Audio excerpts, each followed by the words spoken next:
Anders Aslund is a professor at Georgetown University. He joins us now from Washington. Really good to have you back with us, Professor.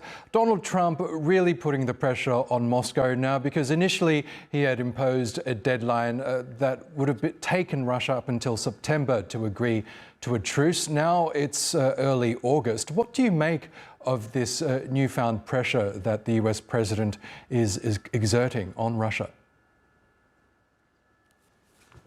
Well, I don't take it very seriously because Trump has said time and time again, 2 weeks more, 2 weeks more, 2 weeks more. Then it became 50 days, and now he reduced it to 10, 12 days, and it's not very clear what would happen.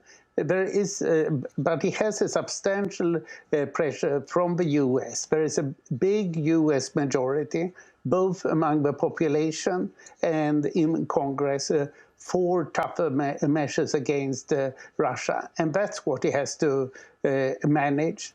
85 senators have now signed up to sponsor a sanction bill against Russia.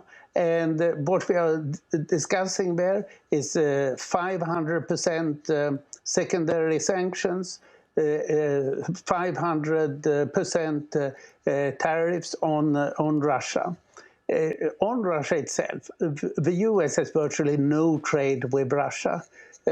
Last year, the US imported goods from Russia for $3 billion, which is nothing.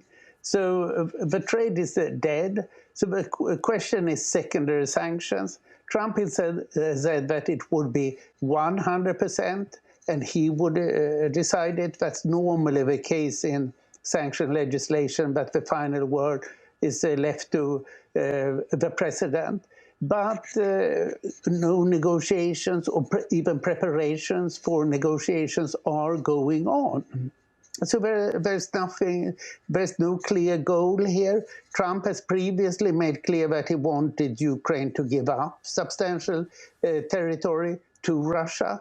Ukraine is not prepared to that, and for Putin that is not enough. Putin has stated so many times he wants Ukraine to be devastated.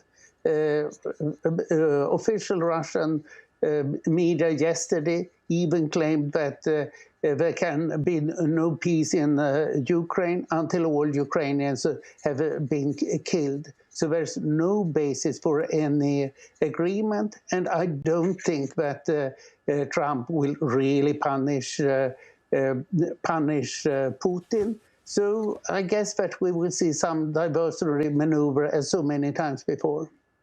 Yes, it has been really interesting to see Donald Trump's transformation in terms of his views on the conflict, because earlier this year he was accusing Ukraine of prolonging the war. Now he seems to realize that it's Russia that's in fact being the aggressor here. But I'm wondering what you make of what Vladimir Putin is thinking of this situation. As Donald Trump continues to express disappointment in Moscow, do you think any of that pressure is going to have an effect on Vladimir Putin?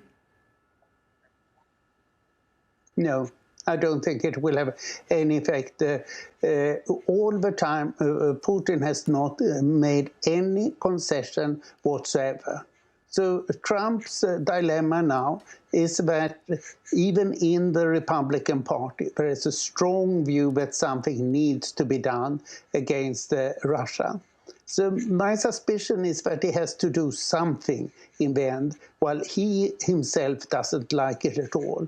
But what we can see from this is that Trump is actually quite concerned about the domestic opinion.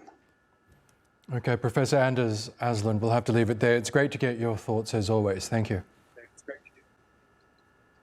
Thank you, my pleasure.